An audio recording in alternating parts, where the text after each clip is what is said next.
Hello there, folks. Hi there.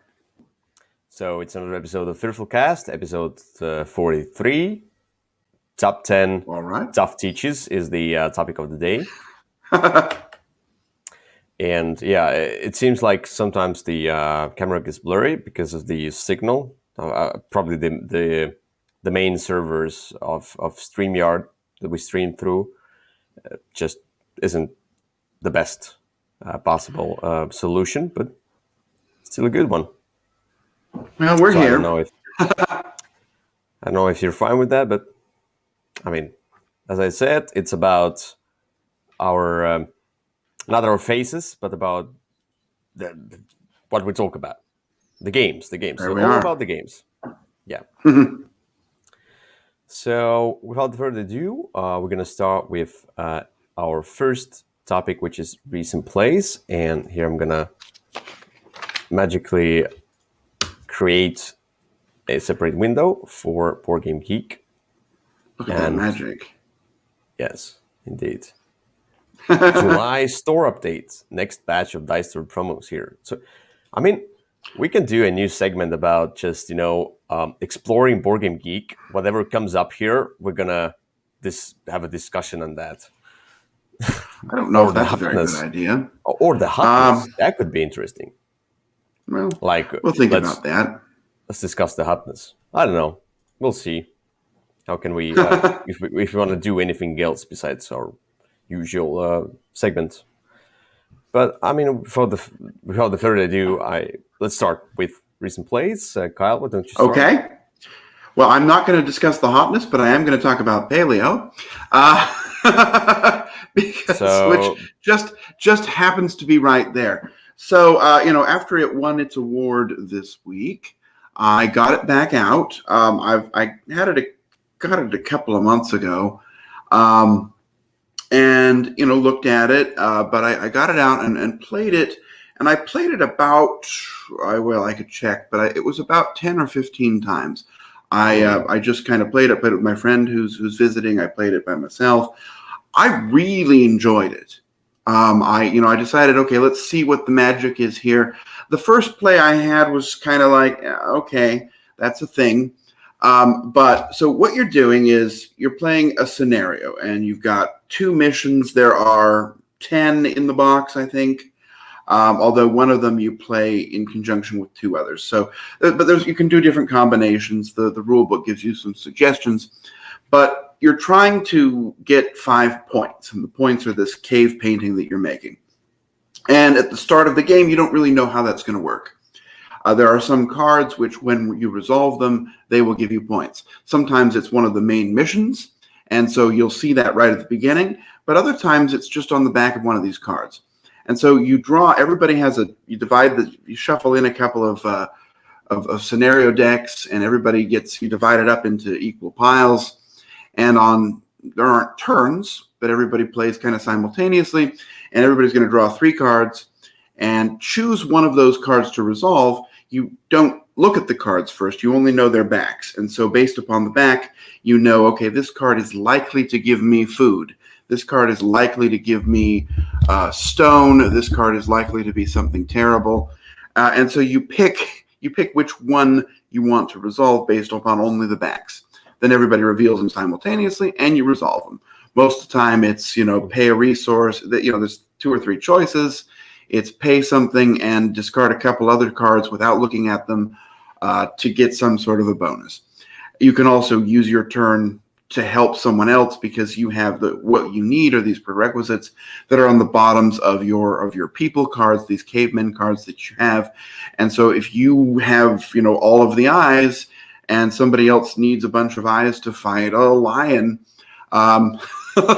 then, you're going to want to use your people to help that person because it's a cooperative game.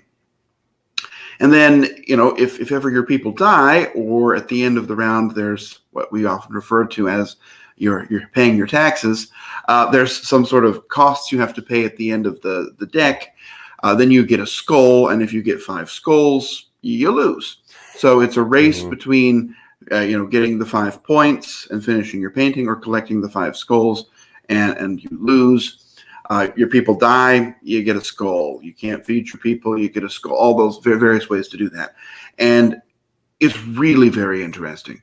I think you actually might like it because it feels a lot like one of those games you like, The Lost Expedition, but a little bit different.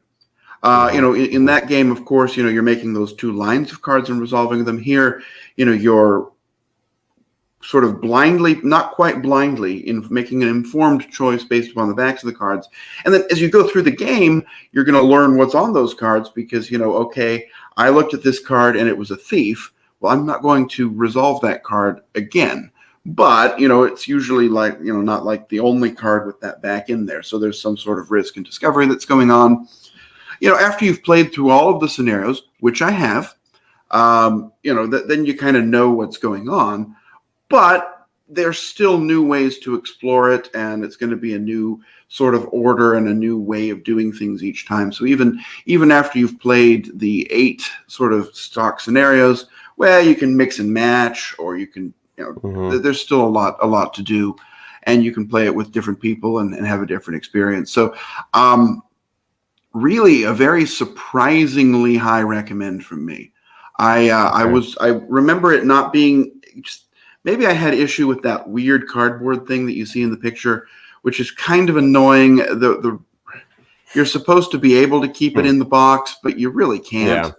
Yeah. It is, so you kind of take it apart. It's not really necessary, though. It's more just a way to organize things. But I found it very, very captivating. Yeah. I'm recently, or let's say, nowadays, I'm into cooperative. This one is a cooperative or is it competitive?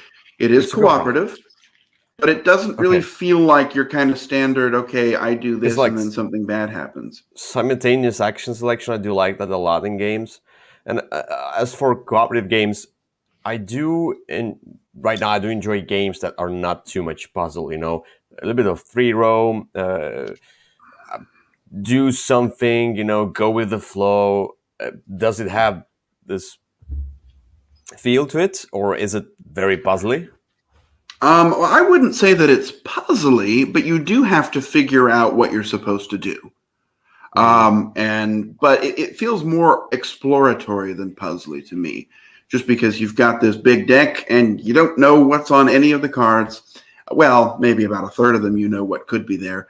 And you're trying to figure out, okay, we've got to survive these 2 scenarios, and so this is how we're going to do it. But it doesn't really feel like, okay, I'm solving a puzzle, this is the right way to do it. It's more, okay, this is what I've got. How am I going to use it to help the group? How much randomness is it in here? Like, does it? Oh, a ton. I mean, both a lot and a little. Because, everything is this deck of cards. So, I mean, anytime you're shuffling up 3 decks of cards, you're going to get a lot of randomness. The most randomness comes in which people you get, I would say. The rest of it is kind of learning. Swing the game towards the one or another direction a lot. I think for your first 2 games, it probably will. I think for your next 4 or 5 games, once you've sort of learned what the risks sort of learned what to value. Because, right now at the beginning, you'll think, okay, I don't know what any of these cards do. And so, I'm just going to pick one randomly. But once you've sort of figured out, okay, look, the first time through the deck, I really think we need to focus on getting, I don't know, food, or we need to focus on building spears, or, whatever it is based upon the scenario, then you're making better choices. And then it feels a lot less random. Sure, there's some randomness, right? You might turn over every card and it's a mammoth herd and they stomp you and you die. But it's not likely to happen that way. It's more going to happen, okay, look, we're looking for things, we need this thing right now, and how are we going to find it? So I don't find it to be as random after you've played it once or twice. All right, yeah. That's something on my wish list, something I should try. I will. I think you will enjoy it based on how much you like Lost Expedition. Okay, yeah. But I cannot see the correlation between. But Yeah, we'll see. We'll see once I try it. Yeah, the correlation is basically because, like in that game, you've got only a couple of characters and you've got to use them at the right moments for the right things. That is very much in here. Mm-hmm. All right. So, So here's Paleo. And let's get to so my. not talking about the hotness at all. Not talking about the hotness, yeah. But mine is something I talked about before, but I got it back to the table and we tried with a new group of people, let's say, and they tried for the first time. It's it's Black Angel, and Black Angel is a weird beast for me because I do really enjoy this game, but it's not a game I would pull out and play anytime.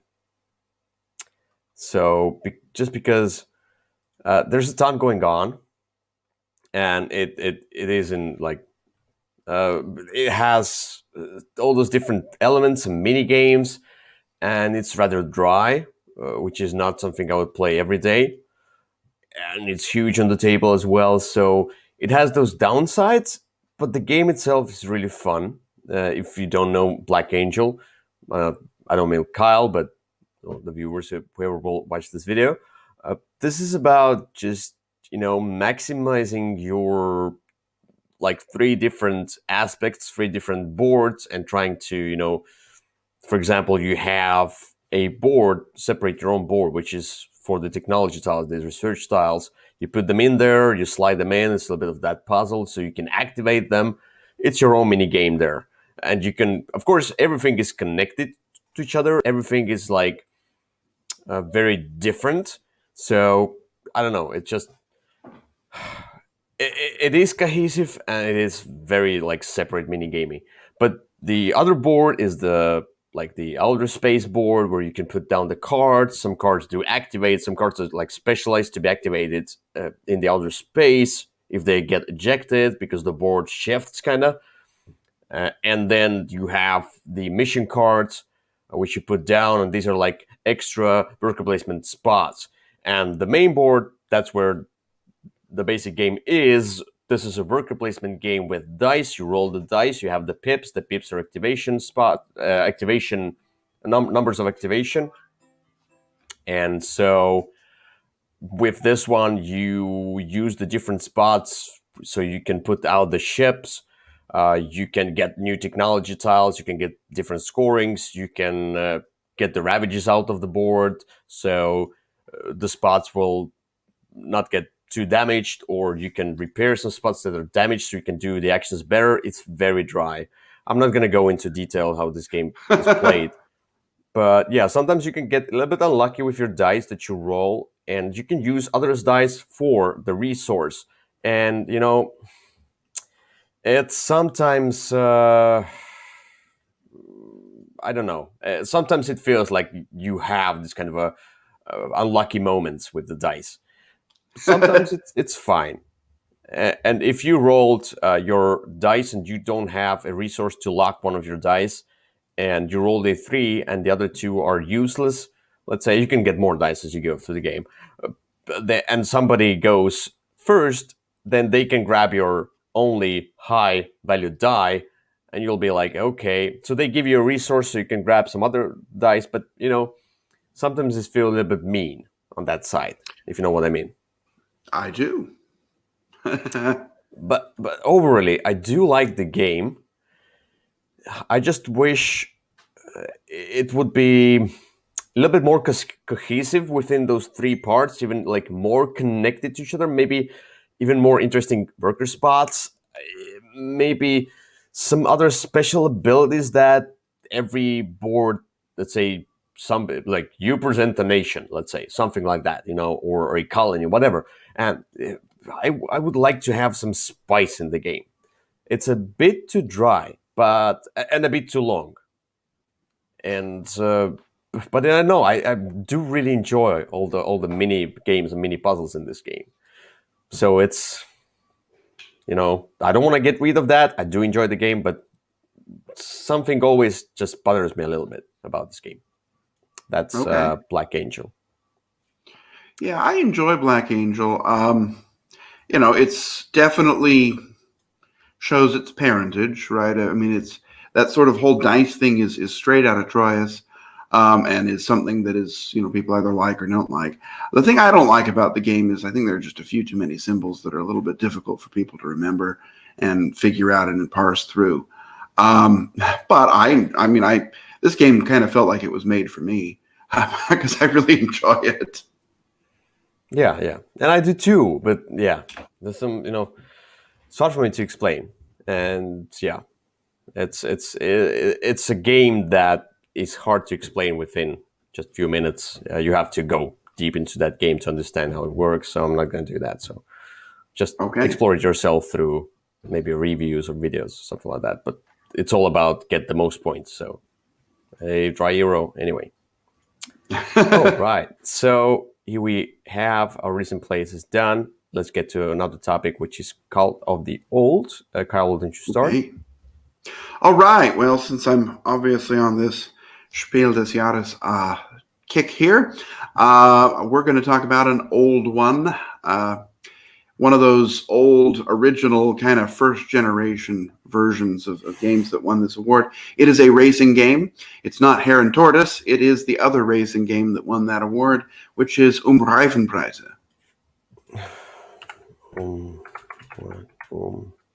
Right. Yeah. Something like that. Did you find it? Yes, there you go. So I don't know if this one ever came out in English. I actually have a German one. This is an interesting little cycle racing game. And, it's been forever since I've played it. So I actually would love to play it again if we were doing the recent play or the desired play segment. But what you're doing is, and it looks like, this is the original one. You're basically trying to get, I believe it was 2 racers across the finish line, and you're playing cards, and that's how you do it. And then you can, based upon if somebody moves in front of you, you can move behind them. And there was different terrain, like those different colors there is based upon whether it's difficult terrain, uphill, downhill. You could also, if you couldn't if you couldn't move appropriately, you could crash into people and make everybody behind you fall down. I mean, it was kind of a mean racing game, but it really holds up quite well. At least I remember the last time I played it, which was still several years ago. But it's just this very interesting. It's back in the day when this award that was happening was really for more sophisticated types of games that people were. It was really back in kind of the golden days of German Euro games. But this was very interesting card-based bicycle racing game. Now I know there's the other one, this Flamme Rouge, but I've never actually played that one, so I don't really know how they compare. I think that might be an interesting thing to try someday. Anyway, this one is not the easiest to find outside of Germany. I think it might even still be sold in stores there, but I don't know that it was ever really translated or updated. But if you do happen to find a copy, even though I don't know that it looks all that great nowadays, but it's a really interesting type of a way to do a racing game, and quite a fun one. Yeah, I'm not into racing games usually, so I don't know. I need to have some other elements where there's racing, but you have a ton of other stuff to do. If it's like straightforward racing, like why I haven't tried Flamme Rouge as well, and I like everybody says it's great, and I've demoed it in Essen. I mean, like demoed. We had a video type of stuff, and it's just not for me. Racing games, they just don't excite me that much. Okay, well, I mean, this is I found it to be an interesting racing game back when I was kind of able to play it, but I don't know. I remember it not being particularly language dependent, so that's another plus thing for it. Yeah. Right, so my Cult of the Old is near and dear to my heart because it's been high up on my overall favorite games list. And I would just want to talk about it a little bit. Encyclopedies is the one that everybody knows, but I feel like people are starting to forget this game because, I mean, Kemet has had its new print, and I'm really looking forward to. I've seen the prototypes of a new kind of a edition of Cycle Days. It's probably going to come out at some point in a few years. They're going to kind of a relaunch Cycle Days, and I want to see what they're going to do about that. Okay. So, but this game is still it still holds on its own. I feel this game is still amazing because it has every element in a nice, elegant way. You have your bidding on the gods, which give you like really simple powers. Get this card, or get your troops out. You can move them now, or get your ships out. You can move them now. It's nothing complicated. And you have your portion of kind of a resource management. Money is very tight here. You build the buildings as well, so you feel like you're building up something, but you're constantly in a threat of kind of a having or being attacked. But on the other hand, everything is not, let's say, obvious, but you can see things ahead. So this is an area control game where you are on those different islands and you're building yourself up, but at some point you probably abandon this island to get to a better island, or go and have somebody else's island. But it's not about just, it's not about destroying your opponents. What I like about this one, why the area control here, it doesn't bother me that much, is that it's all about building up. And once you get two of your metropolises and the round ends with you having two metropolises, you win the game. It is a race game, but I don't usually like race games to a certain amount of points, let's say. If like race to the 10 points and then you win the game. Because it's stupid, because at some point, that means that the strategies that you build up, in my opinion, it kind of narrows down the amount of different strategies, amount of different approaches you can have to the game where you have race to the points. But here, you can have different strategies. It depends on other players a lot as well. It's very tactical. That's what I like. I have this edition with my edition is enhanced with I don't have miniatures painted because I don't care about that, but I do have, I bought the Spartan and Athenian coins, like the middle coins that are like that Okay. themed. They're really cool. Yeah, they're weirdly shaped and etc. So it's really cool to play with them, and you can you have those coins behind your board, and then the clask, clacking sound. And I do have all the expansions, the mini expansions, the monuments, and you can mix and match all of those. I need to get back to the Titans expansion. When I played it a long time ago, I didn't like it that much because it was the game became too confrontational, and I liked Kemet in that regard more. I do like a feel of threat instead of just let's kill each other. I don't like that in games usually. I like to kind of have this threat, so I have to plan ahead. That kind of a thing. The Titans, I don't really care, but maybe I should get back to that, and maybe I will like it more nowadays. But yeah, this game, it has some elements which are weak in design. I would say it can be tweaked further to have a more modern approach, but mostly like having the monsters, I mean, it's still really cool when you have the monsters just for one turn.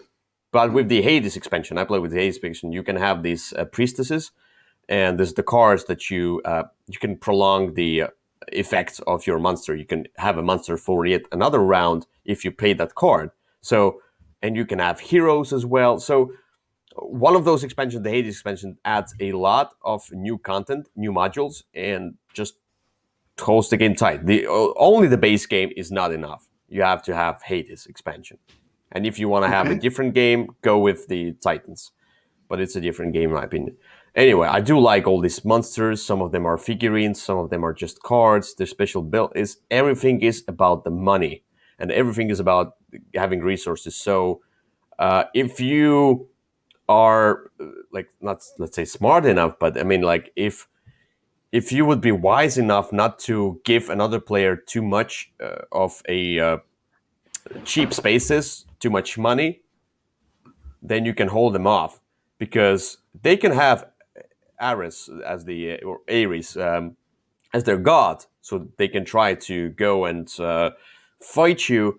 But if they don't have money, they have nothing to do with that Ares. So there's a lot of the tactical decisions you have to precise about. Okay, so they have that much money. I think they have that much money. Oh, they spent a lot of money last turn, so this turn I'm sure they're gonna sit back, have a turtle strategy, and probably trying to get their money back. So this game still holds. This game still is amazing, and I feel like it's beautiful as well. And I'm waiting for news about a new edition to come out at some point, maybe in a few years. So anyway, yeah, Very well. I'm looking forward to a new game of like these, and the old one's Okay. So this is Cult of the Old, and let's get to the next segment, which is funky components. So Kyle, why don't you start with your funky component? Okay. So now mine, I almost did it last week because it almost fit into the Siren top or 2 weeks ago. I probably should. So the game is called Playing Gods. What gods? Playing Gods. Playing gods? Playing Okay. Gods. This is a terrible game. Weird I'm going to name. warn you. I mean, this game is horrible. But look, this game is like just really a bad game. There was no testing done to it. There's literally, you go through a deck until you get to the I win card, and then you play the I win card and you win. But if you look up at the top left right there, that's what I'm talking about. That's the one. Those are the funky components. It has some of the greatest minis that you'll ever see. It takes religious characters and has a very interesting comic stance on them. That Buddha with the chain gun is just one of my favorite things. These 5 miniatures, I got rid of the game, but I kept these because they are just the funniest little things. I would love to have them painted. I would love to have large versions of them. They're sort of comical representations of religious figures from 5 major world religions. And I mean, they are just an amazing component in a terrible game. But isn't it that maybe it was a little bit of that, insult to the religions through this? Maybe this game didn't do well as well because of the. Well, I think the game didn't do well because it was a small independent design that was poorly tested and not played by very many people.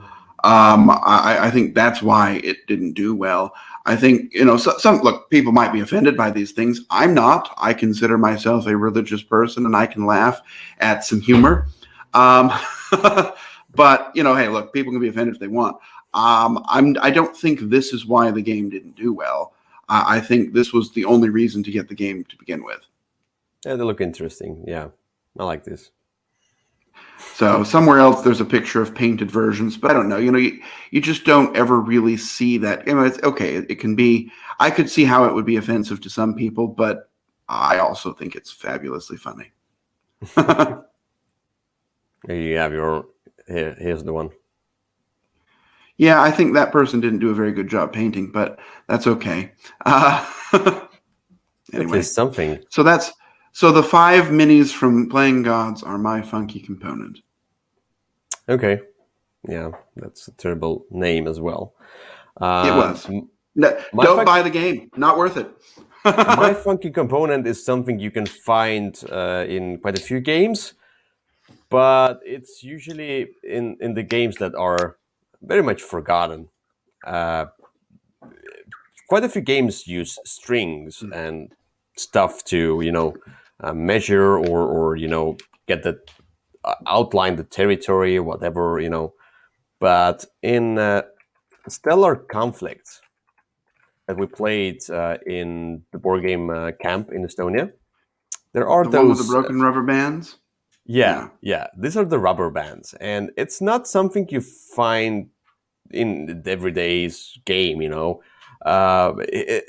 These are like just for measuring how far you are. They can stretch a little bit. I don't remember exactly how it's played, but you can basically measure how far you are, or like they are looking like candies, and they just, I don't know, they're just weird. Like, look at these. They're like candies. And if you put them on the board, actually, they look like lasers. So you can shoot, you're shooting lasers. And I don't know, they just fit into this game. The game itself was okay. I would say, yeah. I think Played that's a once, fair statement. and forgot, yeah. But these ones, I do remember these ones, and they were like you can see here. You can stretch them, the rubber like strings or whatever they are. It's just really cool, and you can see like they are like laser, like whatever, laser strings. So Yep. I like that. Okay. That's still a conflict rubber lasers or whatever. Yeah. Okay, so here we are with the funky components, and let's get to the topic of the day, which is top 10 tough teaches. Top 10 tough teaches. Top 10 tough teaches, yeah. That's a mouthful. So this topic here is all about the games that are tough to teach. Wow, obviously. But with my list, first of all, I want to say that there are quite a few games that's tough to teach. And I don't know how to, what's number 1 or what's number 10.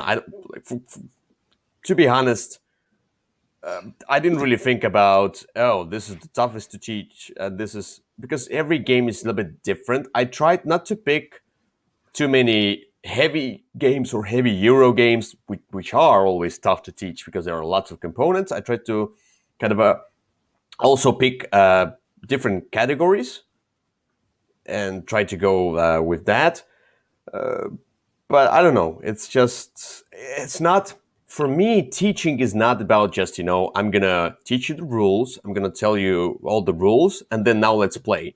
For me, teaching means the first time you play this game, I'm going to teach it to you. I'm going to try to go through the game with you. Let's say the whole process of the first play for that person who I'm teaching to. I'm not just teaching the rules before the game. I'm also reminding and trying kind of give hints about few things and whatever, the whole process of the first time I teach the game or go through the game. That's what I'm talking about here. If you know what I mean. I do. And I approach it a little differently just because of how I teach games. First of all, teaching games is one of my favorite things to do. It's not everyone's favorite thing to do, but I quite enjoy it. I find a lot of enjoyment in sort of helping people figure out how to play a game. I do often teach people games that I have only played sort of, when I learn a game, I'll often set it up and play through a round or two or even a whole game, depending on what it is, by myself. That's how I'll learn the rules. And I'll do that sort of the night before I'm about to go and teach something if possible. And so I often don't know all the strategy or anything because I've not really played the game yet. But I am able then to understand how the pieces fit so that I can explain the game. So for me, my list, I sort of went through games that now I've played a lot of times. And now having done that, there's kind of a rough experience to teach anyway, or difficult for people to learn based on that experience. But, the first time I teach something, it's often with people around here that, I'm teaching something that I've only played at 0 to 1 time. And often don't know kind of what you're suggesting. And all I really know is the rules, and it's kind of everybody's learning it together and we're figuring things out. Yeah. True. But yeah, let's just start with number 10. Okay.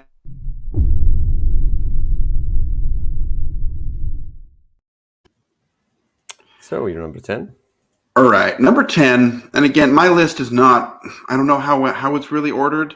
The order is the order that felt the best. Just like yours, but I don't care about the order. This is the only one. Look, there are several games from this company that I could have put on this list. This company's games, I don't know why, but I think they are all intentionally hard to learn. They have some of the worst rule books in the business. They're famous for having terrible rule books. The company is GMT, but the game I'm specifically talking about is Here I Stand. Mm-hmm. But it's not hard to learn. It's also hard to teach. Yes, it is hard to learn and hard to teach. Because of how the game works, right? I mean, first of all, you've got a terrible rule book to help you.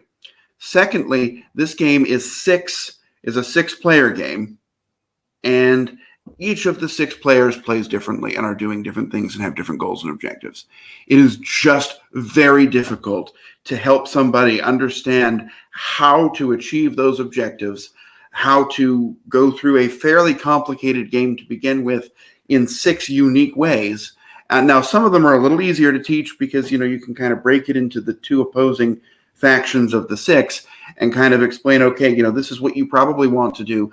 But even then, there are so many small niggling rules and exceptions and things you have to look up and explain. This is just a very, very difficult game to teach. It's one that I almost never want to do that for, just because it is such a monstrous game to teach to people. Even a cat has fallen asleep. Well, that would make the game difficult. Well, cats will fall asleep anywhere, but yeah. Anyway, yeah. I mean, look, trust me, this is a very difficult game to teach. Yeah. And I think the reason, again, is because it requires you to teach it 5 other times before you're able to play. Yeah. So just for like a disclaimer, I didn't, so about my number 10, but I didn't put any games on this list that I know that are like extremely hard to teach. For example, games that have a lot of asymmetry. These are like, let's say, for example, Root is something that's extremely hard to teach. I'm sure about that. I read the rule book. I've never played it, so it's not on my list. You've never played it. I never played it, so I never taught it. So these are the games that I have taught myself, not the games that somebody else has taught me. Like I had to experience it myself in order to, talk about that. Even if like there were games where somebody taught me and I could see them struggle and I could see this is a tough teach, but because I didn't experience it myself, I didn't put it on this list. So my number 10 is a game, and as I said, it's not about just, I'm gonna just give you the rules and then let's do something. It's about the whole process. The whole first game that you go through, I'm gonna teach you through the whole game, through the whole process. And one of the categories of games are real-time games. Really hard to teach real-time games, especially if you have to do everything in real time and then you have to see if they don't do anything wrong or cheat or anything like that. It is like that, and sometimes you struggle. Kitchen Rush is one of these games. Kitchen Rush just has a ton of things going on, and as you can see, all of these and how you turn the you have to explain all these different small things and how the pots are cooking, how you get the ingredients, where you get that, how the orders come in, how you get the tips, a lot of small details. It's not extremely hard to learn eventually if you play it through a few times, but once you put it in on your shelf and get it back on the table, you have forgotten that. And it's really hard to kind of learn as well, but to teach this one for the first time to new players, especially if you play with more than 2 players, it's really hard because you constantly have to check if somebody is not teaching or not, because they will do something wrong with the ingredients or the pots or like the oven or baking things, because it's small details that just in real time they are forgotten so easily. So my number 10 is, I don't know if you agree on that. So Oh, no, I agree. This kind of game, real-time games are very difficult to teach just because there's no time to stop and say, hey, look, remember this rule if you're playing the game along. It's okay. These things are easy to teach if you're not going to play as well. Yeah. Okay. But that is, well, neither do I. Well, rarely. Only rarely do I. But yeah, if If you're playing along, it's going to be difficult to teach just because you're not able to divide your focus into that many places. it's not very intuitive the first time you play it anyway. So, No. all right. All right, so let's get to number 9.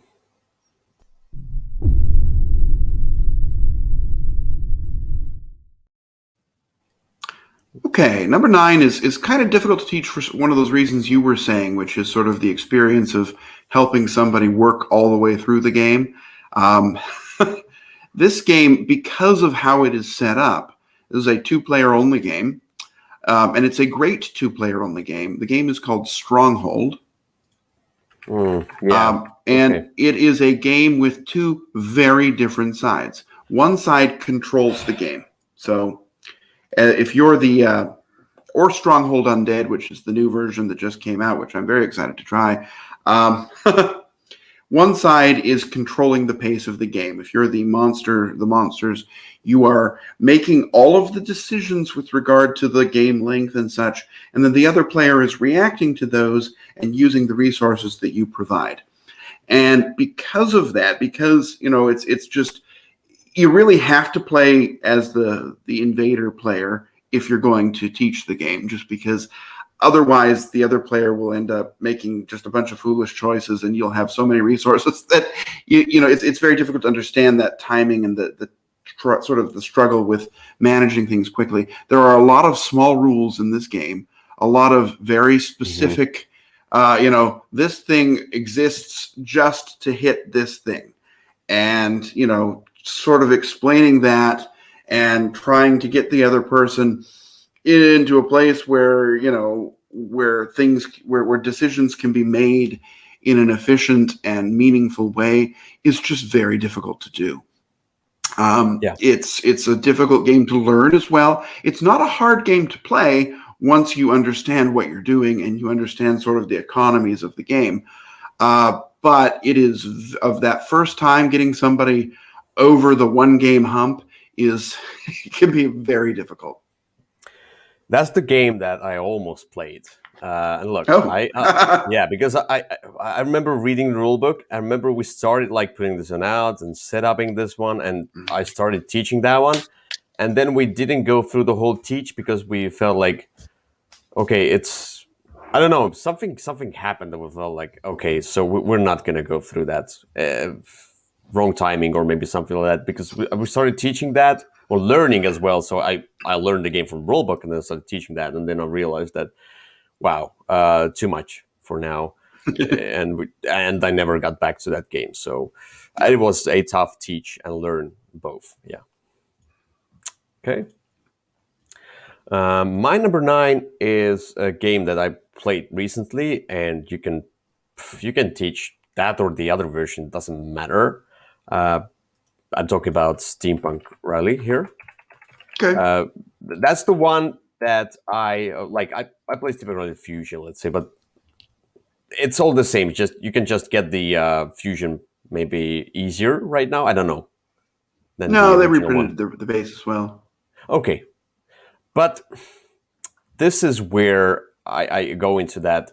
The process of this is a racing game, and the process of the whole process of going through the game, all these different phases, and how you can activate and some dice, and how you can manipulate this, and what cards to bring. And there are some special boost cards that you cannot show. There's a lot of that information that you should do yourself. A lot of simultaneous selection or simultaneous phases and actions. And when I tried to teach it to 4 new players, I struggled because I was constantly trying to answer the questions constantly. And I taught the whole game. And it's not a difficult game almost, but the whole process of doing this engine building, a little bit difficult. And it was a really bad experience of trying to teach the game to 4 players, because I had to constantly look at other players, how they're doing. They always have questions about some machinery parts and how these do and how these do. And oh wait, and it's this one like where, okay, so if I put one die or I put two dice, I have to. Oh, this is the divider. It doesn't mean like I have to put number 6 here. This is the divider of the dice. Like Right. you always forget about that. Like if somebody teaches you, you constantly think about this one. It's not intuitive, and that way I also managed not to play my own game because I was constantly playing others' games, others' phases in games. So yeah, that was really bad experience. But this game is great. I like that game. Yeah, I Tough would to put teach. this one in a category that is difficult to teach, but not that difficult to learn. Uh, once you figure things out, it's a very simple game, but it is, you're right, it is very difficult to just sort of get the knowledge into people that they need to sort of understand how everything works and So you not can get forget going. things Yeah. and make optimal decisions, because you can make very poor decisions in the game, and they can if you without trying very hard, it's very easy to make bad decisions. And we played with the few players who were like not biggest gamers or like towards the non-gamers, so it was extremely hard. But yeah, Okay. my number 9. So let's get to number 8. Whoops, here.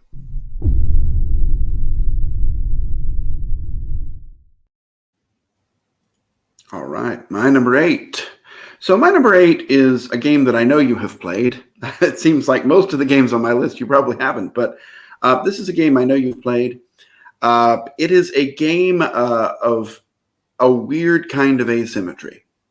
Not asymmetry in rules or powers, but asymmetry in information. The game is Archipelago. And Archipelago is difficult to teach for a couple of reasons. For the biggest one is way too many, lots of symbols. Yeah. Second reason, though, is because a very big and important part of the game is knowing when when things are going to end, and everyone has a different end game trigger, and you only know your own and sort of one global one, I believe. And so you have to make sure everybody understands what their end game trigger is, or else the game may have ended and nobody knows. And so, it's very fragile in that regard. There are also a lot of rules. Some of them don't make a lot of sense. Some of the symbology, the board is gorgeous, but until you sort of figure out, okay, there's some sort of number, like, if there's this many spots, then there's this many huts. And until you figure out what that ratio is, it can be difficult to notice them, and they're kind of important. And there's a lot of rules, a lot going on.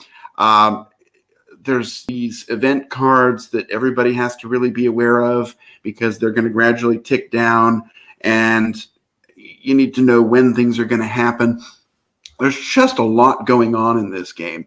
It's a great game once you can get past that, but especially that first time or two for people is a really difficult, as a teacher, it's really difficult to help people understand what they're supposed to be even paying attention to.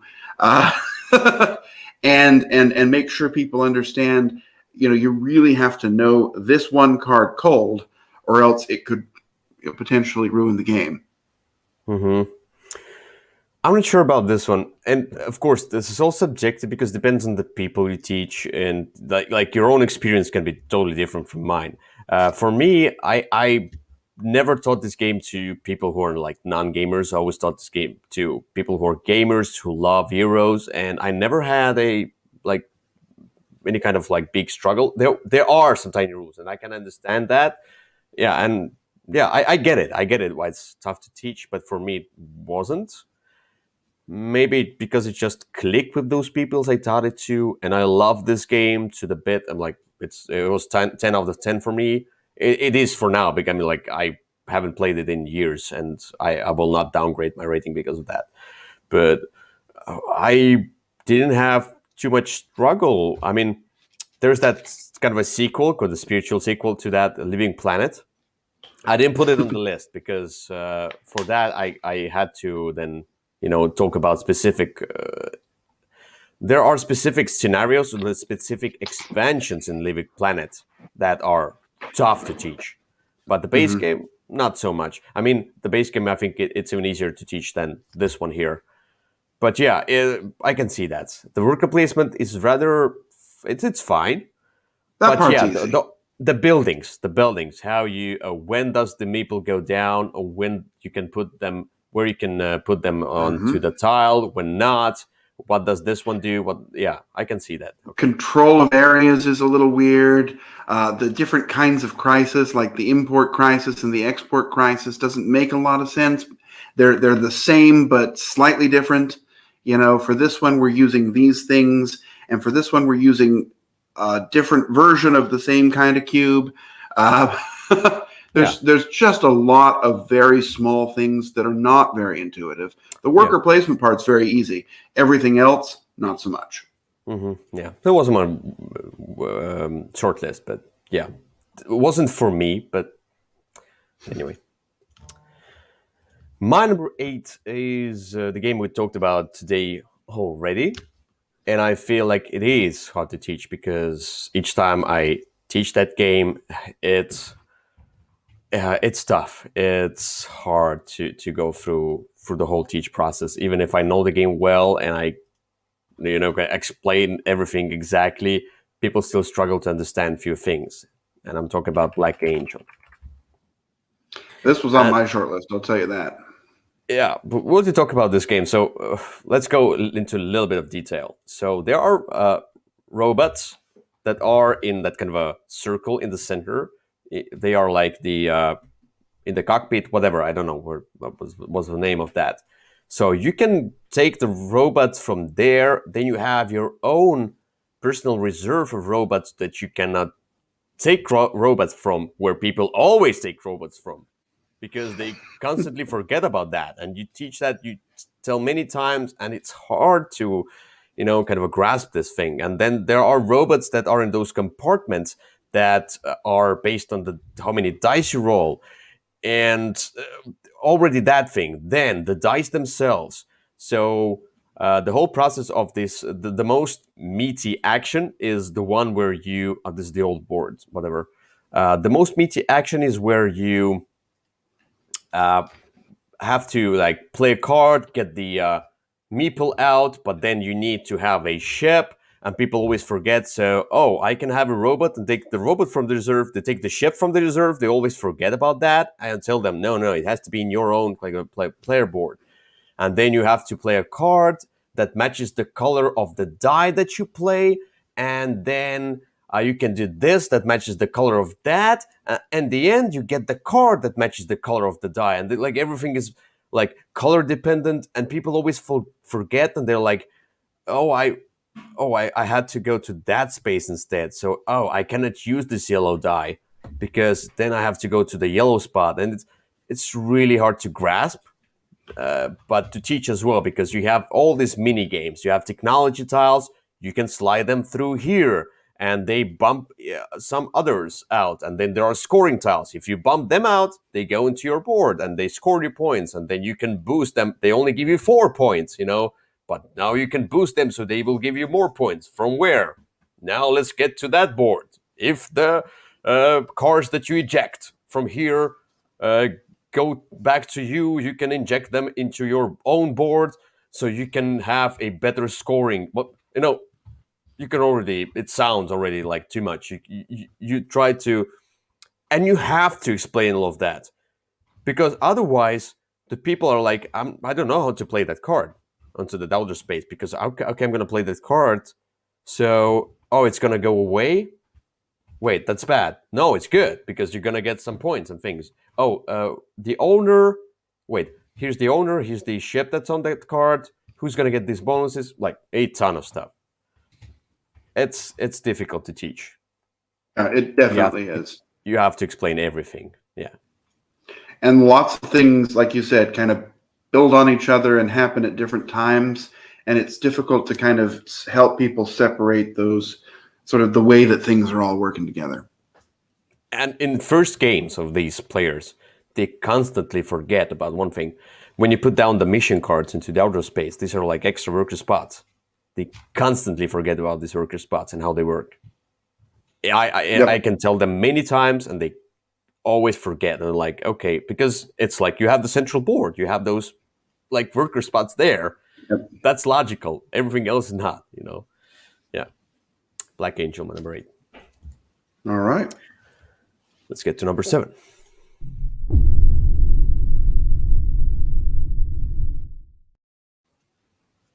All right.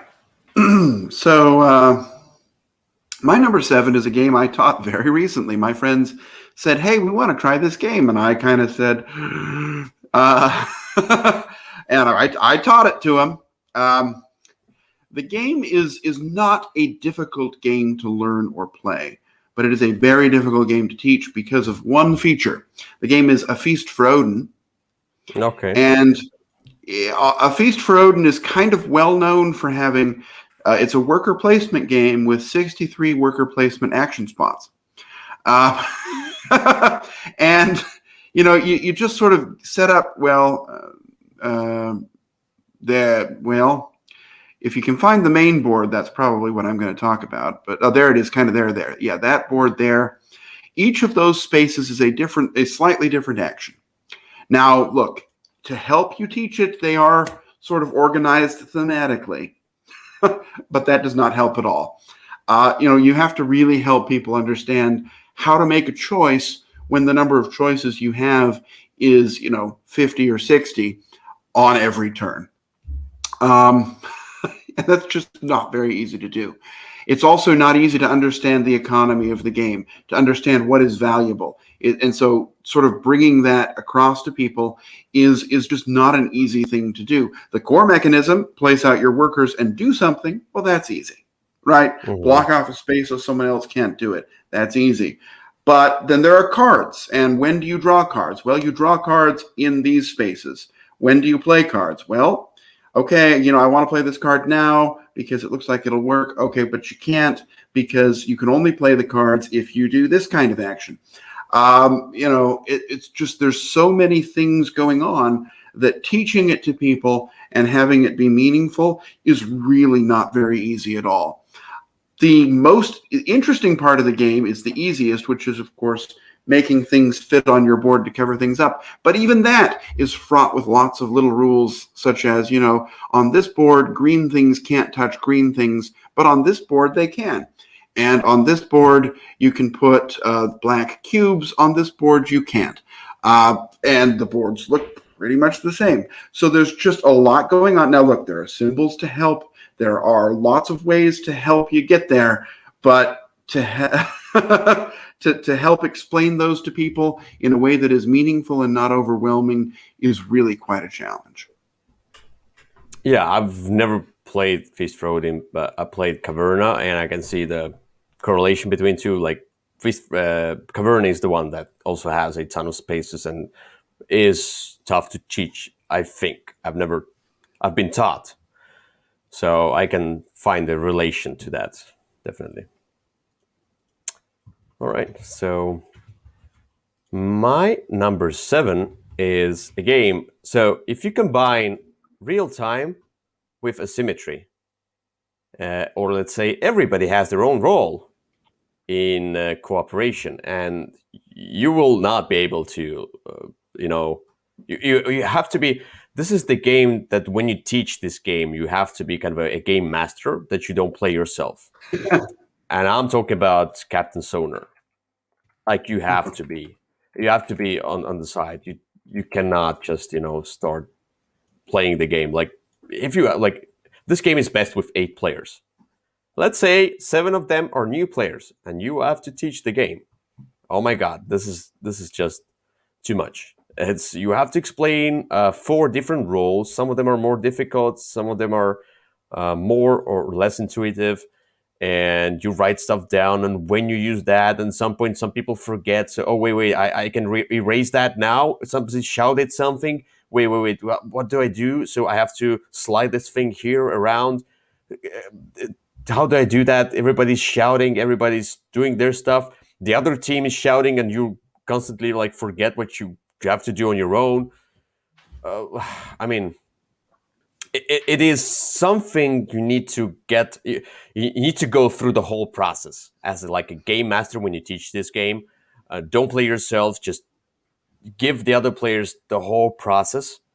and let them play one time, and then they're like, okay, I understand. And now they have to play it again with the same roles. And if you have played with the same role, now you can rearrange the roles. But yeah, some roles are really difficult, so you will only get them once you play it a few times. Yeah, Yeah. I feel this is the combination of asymmetry plus real time that kills the easy teach. Yeah, I have not actually taught this game. I've only ever played it, so I don't know from personal experience, which is why I didn't consider it. But I could definitely see it being very difficult to teach because it is difficult to learn. Look, I tried to teach this one, and somebody else helped me out. Hmm. So because I was a little bit, heck, I don't know, I wasn't good enough at teaching this one because maybe myself I didn't play that much. So anyway, that's Captain Sonar. Whoops. All right. Let's get to number 6.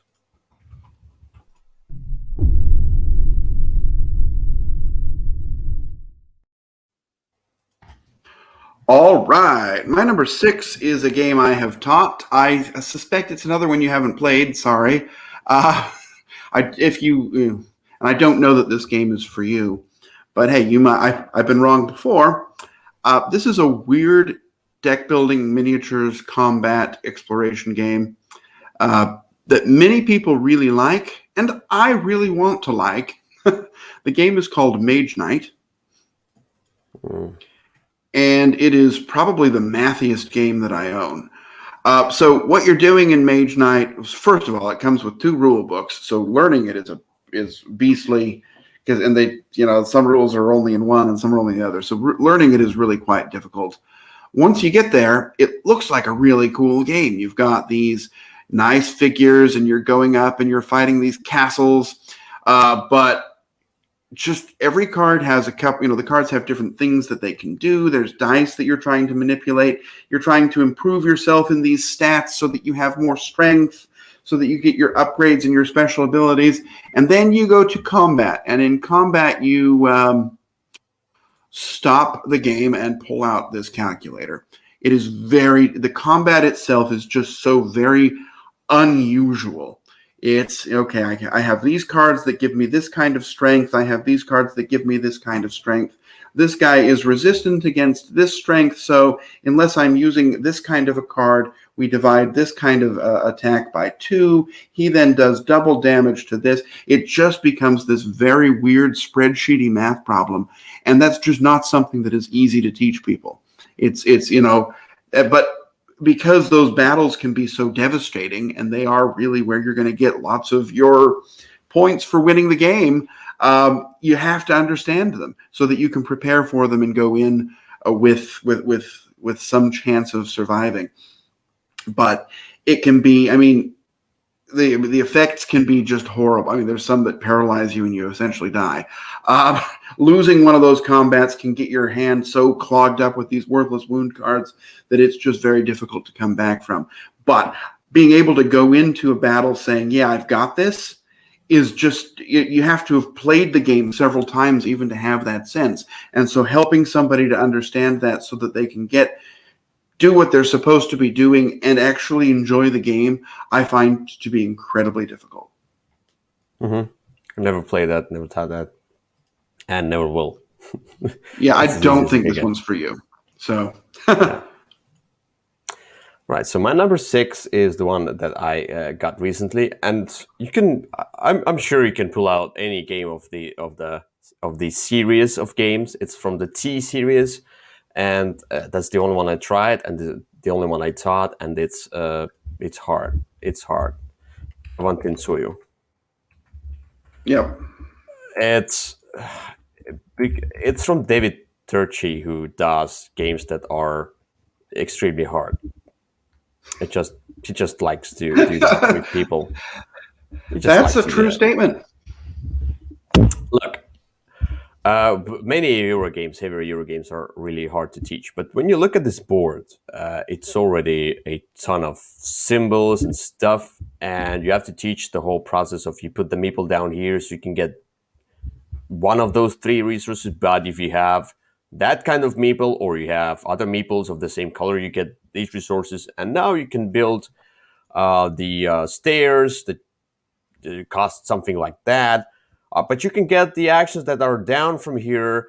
But if your priest is on that side and you want to take the action on the other side, and it's 3 steps down, you pay that amount of resources, which is like random amount of resources for me. Like, why wouldn't you do like a more symmetric kind of a, let's say you pay 1, 2, or 3 resources, something like that. There was like you pay 0, or you pay 2, or you pay 6, or something like that, or 5. Like, why would you do a different progression? But if you are here, you pay 4 resources instead. Like, all of these placements and payments are already a lot. Then you have, and this is only just one part of the game.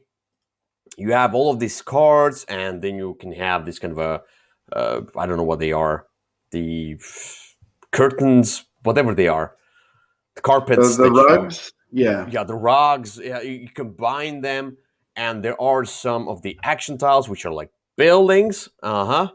And you have the cards, and if you have a certain like I don't know what they were, the totems, whatever, they give you also bonuses. And you can score here, you can do that, you can do here and there.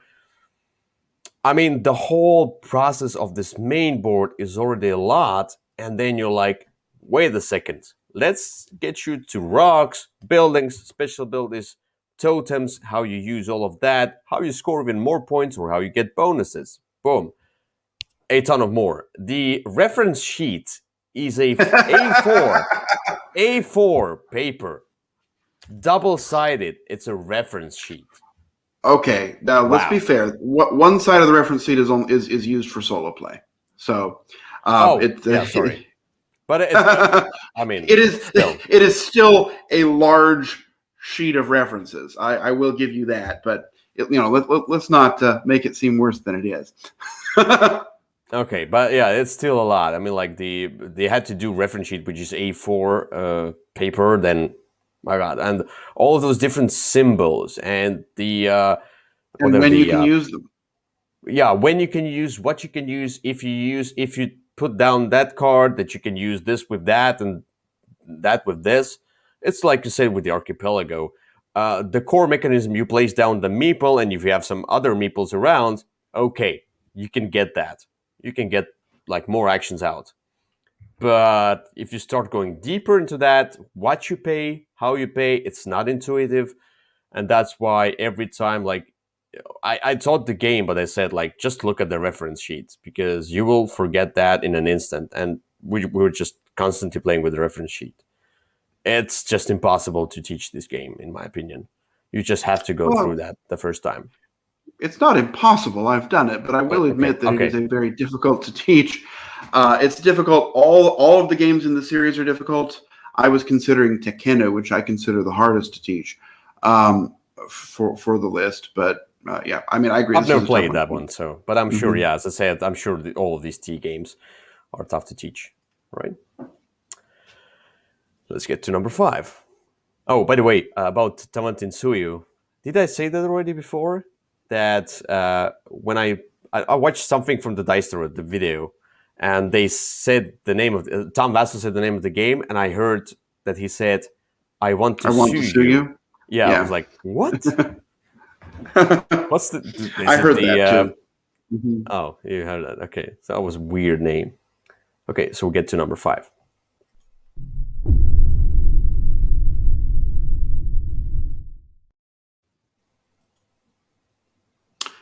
All right, my number 5 is another T game, but not from that series. The game is it's a game that I think at this point in my life I will only ever play with 2, just because of the length and complexity and the amount of stuff you've got to manage.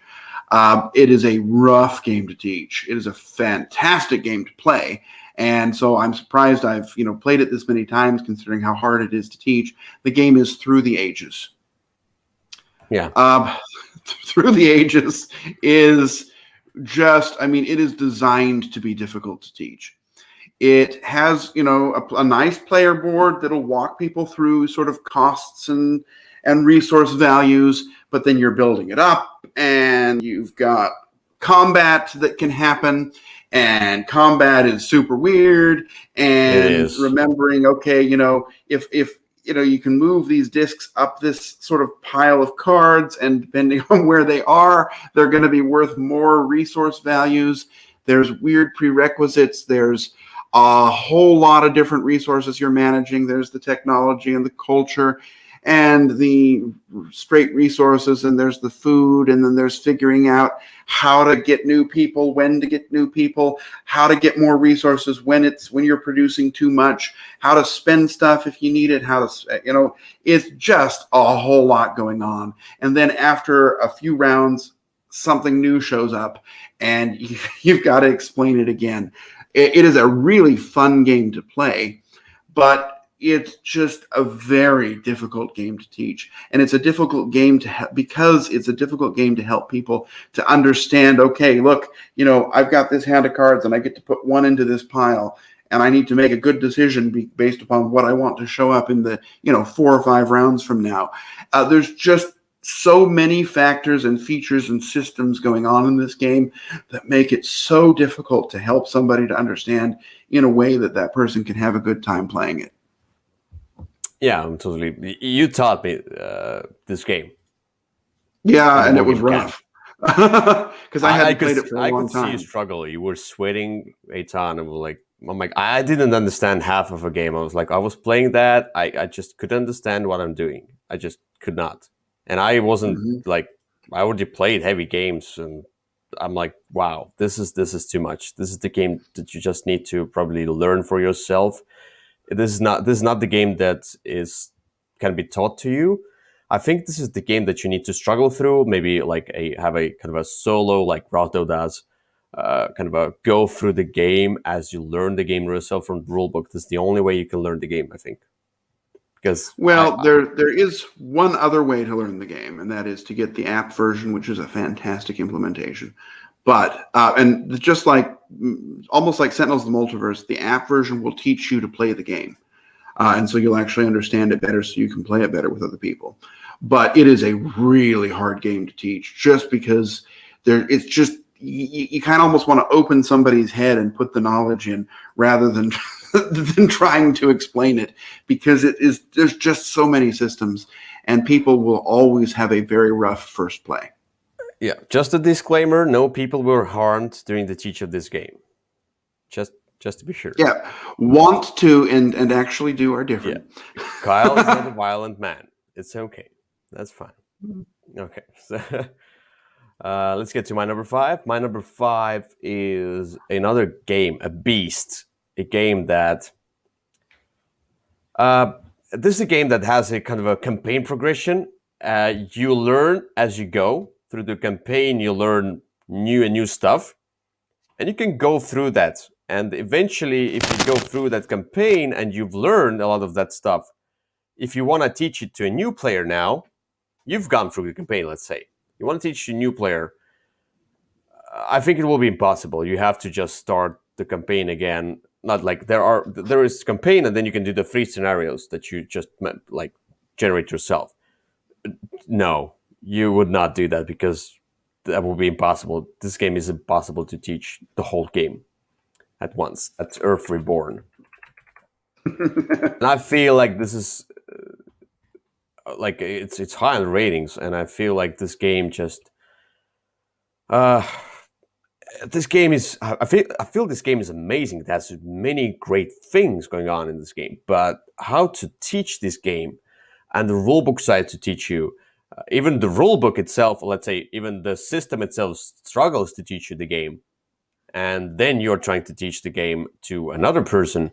And yeah, if you want to teach it to a new person, just start from the beginning. But then if you start from the beginning, you are bored because, I don't know, you just kind of jump over all the rules and just, let's say, okay, I'm going to explain you every rule, but there are so many details. I'm going to explain all the rules, but I'm going to just destroy you because you will not understand a thing. And I'm just going to play solo, basically, because I'm going to just tell you what to do. That's it. Yeah. I mean, I think the biggest difficult thing in this game is just that whole interrupt stuff. It's so abnormal and difficult to help people understand. I remember really thinking that. I mean, I remember loving this game when I played through the scenarios from start to finish with the same person, and we gradually learned the rules. But I agree. This is a very rough one to pull back out and teach. And you have to play it like constantly if you want to go through the campaign and learn the game, and you have to play the whole campaign in order to learn the game. I mean, like, wow, uh, too much. But then if you, let's say, you're gonna play 2 scenarios and then you're gonna wait for a month and then play again, like, oh, you already forgot the rules Right. and things. So like, okay, no, it needs to be played in an instant. Like you play all the time. Like, Right. no. All right, let's get to number 4.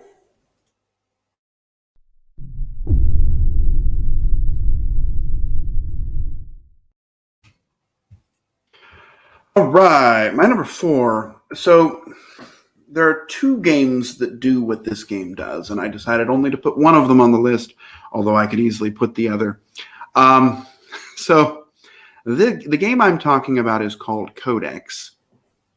Okay. And it is, but the other game that does this thing is Mage Wars. So what you have in this game is you have a book with all of your decks of cards in it. And so when you teach it to someone, you're going to have to say, okay, it's not in many games, you'll draw a card and choose between, you'll draw 2 or 3 cards, choose between 2 or 3 of them. In this game, you're choosing between your whole deck of cards every time you've got to make a choice. Also, in this game, so what you're trying to do, this is a weird game, right? It's very much a hybrid of a bunch of different systems of sort of the card combo-y system that you see in many other games, but also sort of a defending yourself, attacking the other person, upgrading things. There's a lot of different upgrade systems, which is why I picked this over Mage Wars. You're trying to attack your opponent, reduce your opponent's life down to 0, but you're doing so with building all these different creatures, and the creatures have lots of prerequisites, and you've got to sort of pick a track. You've got, your book, you've got sort of 3 different, each player has a different, I'm having trouble explaining it. Each player has a color, and in that color there are 3 different sort of specialty tracks, and you've really got to pick one and stick with that for the whole game, and then you can only use some of the things from the other tracks. There's just really a lot going on here. It is a really good game once you get over that hurdle. But it's also kind of like Earth Reborn, which you just mentioned. It's a game that you got to kind of stay up and fresh on, because learning it again, if you put it away for a few weeks, is going to be difficult. And the process of teaching it to someone in a way where that person can have a meaningful first game and make decisions which are fun and interesting is really going to be very difficult. There's there's weird combat timing and priority type things. Lots, like I said, of prerequisites, and then just the sort of weirdness of having essentially your entire deck in your hand, and you've got to make choices the whole time. It's just a very hard one to get into. Yeah, never played that one, and I'm not into these kinds of games. And this is not the one to start with because it's very expensive. Okay, so my number 4 is a game that I do love, and I found a way to teach this game.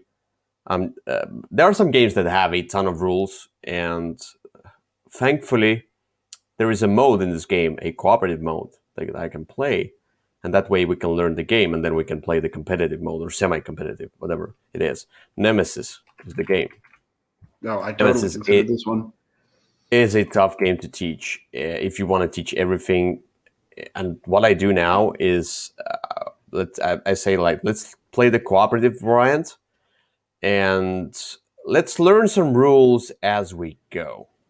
Let's just try to do stuff, and then there are some painted miniatures, etc. Doesn't matter. Prototype, you can still see the game. But you can, like, let's do this and that and that and that, and then I'm gonna get you through the game. This is the game where I tell you, like I told you before, This is the game where you need to go through the process. There's no images. Like, it's so weird. People put a ton of just weird images about the game. I just don't understand. Why would you do that? Like, a ton of the same miniatures. There's no... Look, they should be moderating about, like, of these things, because just all the pictures are all the same. I don't understand that. I cannot show you the game, but you've seen the game before. But anyway, yeah, I have.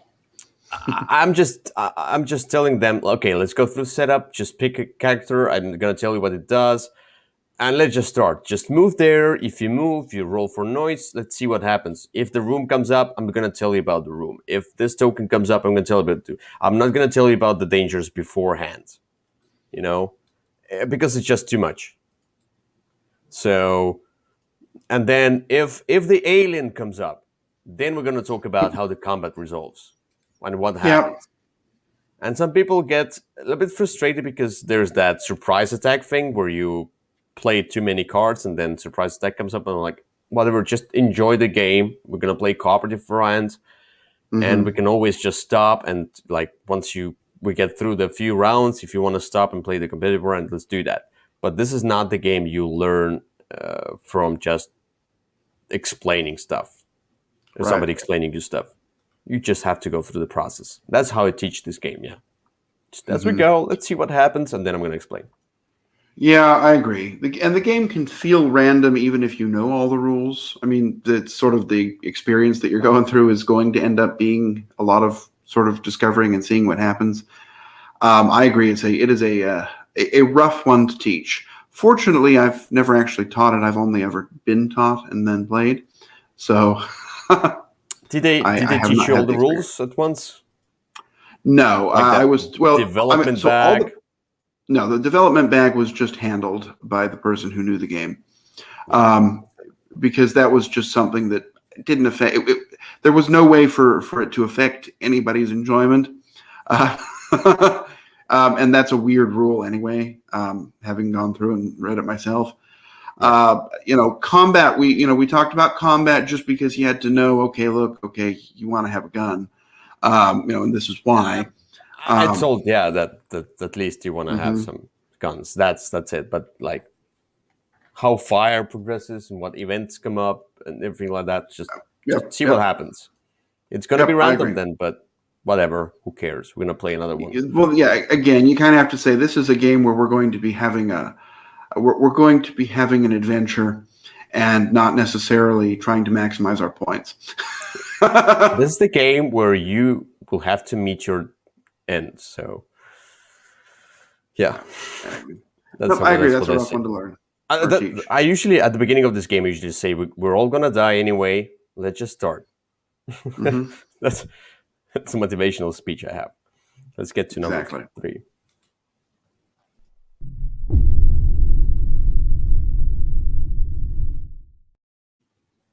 Okay, my number 3 is a game that I think you probably would have expected to see on this list. This is not a game with a lot of asymmetry. In fact, it's fairly symmetrical. It's not a game with a lot of rules. The rules are pretty short and straightforward. It is, however, a game with a lot of symbols. The game is Race for the Galaxy. And this one is just so hard to teach because every card for whatever reason, it's like old 51st State, before somebody learned that text could be put on cards. Every card has a bunch of different symbols on it. And until you understand how those all work together, you just won't understand what any of your cards do. It's going to have to be, when it was taught to me, the person said, look, let's just play a card. We'll see what it does. And, if you can't do it, well, we'll let you take it back. Playing on the app like you have there in that screen is a lot better because you can tap the card and see what it does. But there's just so many different symbols.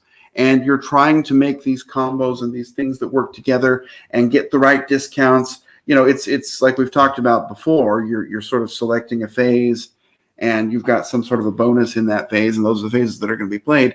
But then what are you going to do? You know, if this card, it's got a red circle around it, so that means you use this, you know, you need these prerequisites to play it. It's filled in, so you need these ones. In this scenario, you're going to tuck something underneath it, and then in this scenario, you're going to take that tucked card and throw it away and draw 3 more. You know, there's just so much going on, so many things that relate, needing to understand, you know, okay, I'm building an engine to work with this particular type of a strategy. It is so difficult to help people get there. That this is one I shudder at the thought of teaching. I would rather just play with people who already knew it, unfortunately. Okay, yeah, I never played this one. So I played only Roll for the Galaxy, which is also a little bit hard to teach, but not extremely, let's say. Mm-hmm. Okay, so my number 3 is, it's one of my 2 Forex games, but this one is a different theme. It's like space themed Forex game here. That's the only one I played. Mm-hmm. There was one other one that I tried to learn, and I never got through the rule book, and I never got to play it, so I couldn't even teach that one. But this one, I went through the rule book, and each time I want to pull this one out, I have to go through the rule book again because there are so many details. It's Empires of the Void, and it's one of the easiest Forex games out there. I'm sure about that, but sorry, but it's still a tough thing to teach because you have to teach these different planets and how this thing goes and what cards, and so you can use these cards, what diplomacy goes, and you cannot just skip stuff. You can just say, oh, let's just start playing, and then maybe I'm gonna tell you what this one does or that one does. You have to explain, like, oh, you get the resources so you can get the stuff cheaper, but then if you build the buildings, it becomes you get more stuff, but it becomes more expensive on the other hand, and then you have to like do this kind of a scythe type of things, upgrade stuff, and what all of these different planets do, and they have events, and you can have the troops. You can invite the troops in your army, which are like neutral troops, but if you get the planet into your possession, then you can have those troops. And what every of those roles or action does, so there's the kind of like a role selection. You have to teach the whole game, otherwise it just won't work. You cannot just skip something. That's why it's hard to teach, and a ton of rules. I would agree with that. I don't know if you have taught the game yourself. I have taught the game now, and it was a look. I didn't find it as hard to teach as some of the other games on my list, but it was definitely a rough one. I mean, I had a hard time just learning the game from the rule book because it was so big and dense. I mean, we've talked about that here, that it took me a couple of years before I finally was able to get it out and go through it. Yeah, but teaching the game, it takes a lot of time. Like you can teach the game for 40 a very minutes difficult at least. Yeah. So, Empires of the Void 2, my number 3. All right.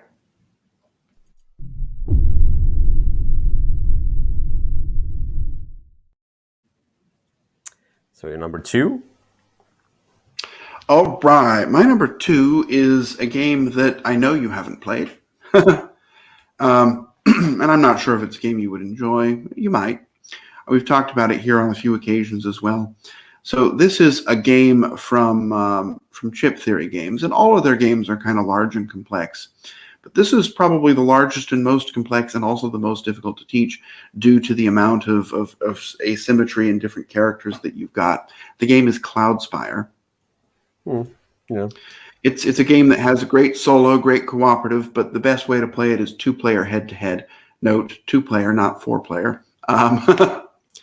And you've got in the base game 4, and now with the expansions, I think 7 very different armies. And what you're trying to do is run across the board and destroy your opponent's base. And some of your characters move by themselves, and some are your heroes, and you've got to move them. And that seems very easy.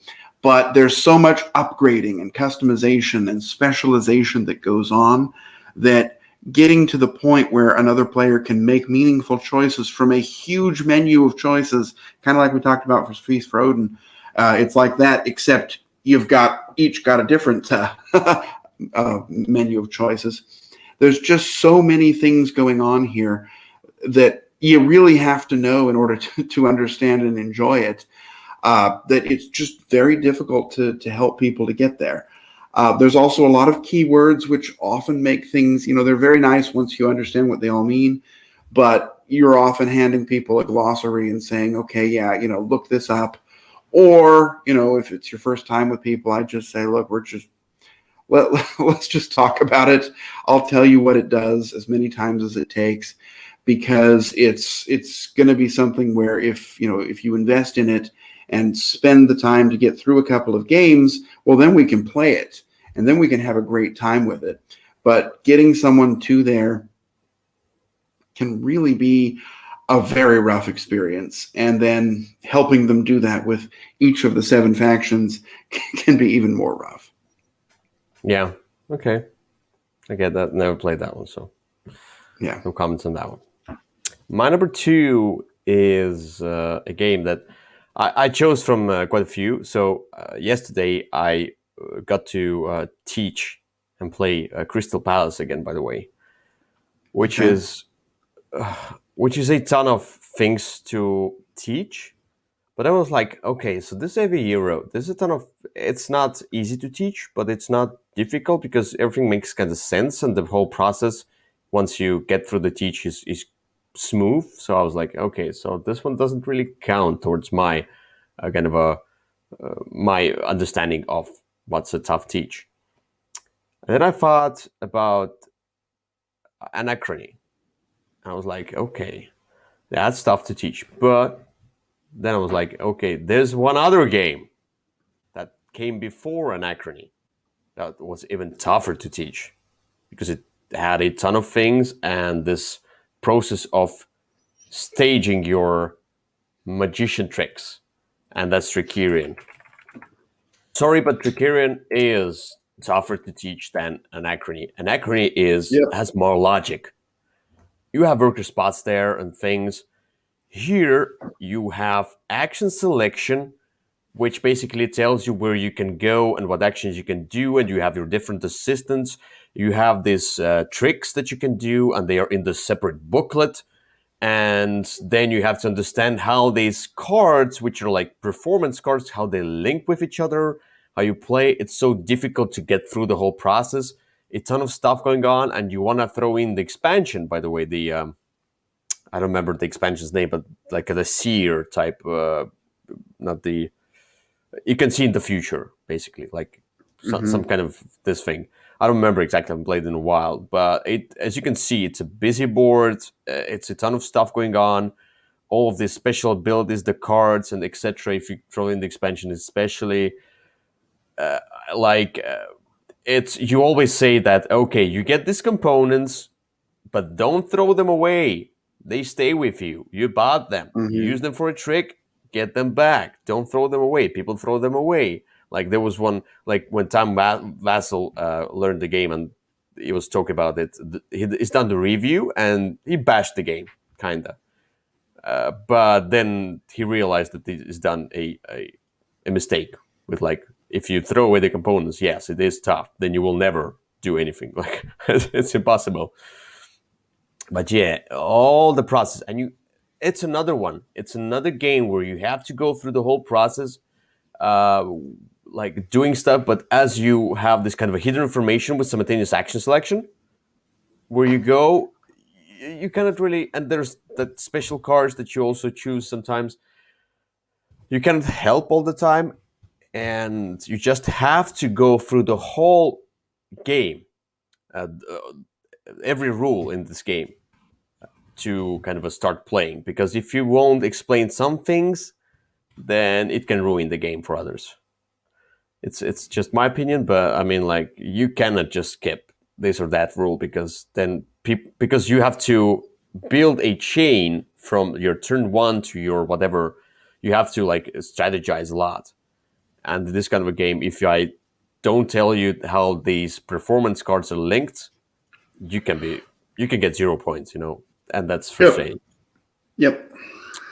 Trickerium, my number 2 tough teach. So Definitely agree with this. I remember the first time when we learned it, you handed me the rule book and said, "Hey, please learn this and teach it." And that was an especially rough experience. But even after that, knowing the game, I mean, if I learned it again, it's been a while since I played it. It is. I remember this being a particularly hard one to teach people. All right, let's get to number one.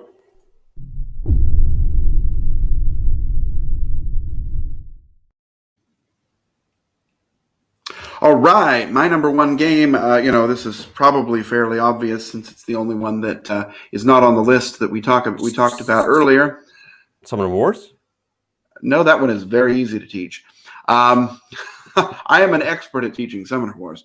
No, this game, we started off a game where you have to teach it several times, one time to each player, and we're going to end the game with that, and this game is Root. Root is just a very rough game to teach. Very obvious. First one I thought of. Because every different player is doing a very different thing. Look, you're all trying to get points, but the ways you do them and the interactions between them are just so different. And also the complexity kind of goes up depending on the different characters that are in the game, because you interact with different characters differently. And so you really just got to say, look, these are the things you want to do. Now, the game does its best to give you a nice flow chart of how your turn's going to go and the way to do things, but just understanding all the little different intricacies of it, which you need to understand to do well and have a great time, is just very difficult. And so as a teacher, it can be a very frustrating experience, especially if you're playing with a bunch of people who are new. Yeah, I can see that. That's the one I never got to. I just couldn't get through that. And I realized that I will never, I have to play this game constantly and know this extremely well. And I was like, okay, I'm never going to play this game enough to know this extremely well, so I will never be able to teach that game. I was like, no, I don't want to go through the hell of teaching that game. That's the hell of a teach. It really is. So, my number one is, this is another one, like a 4X game. It's extremely hard to learn because it's one of the early days of Fantasy Flight games where Ameritrashy games would be with that thick rulebook with no kind of a second rulebook, like references rulebook, whatever. And it just, I would love, they brought out another game which was also hard to teach, by the way, learn and teach.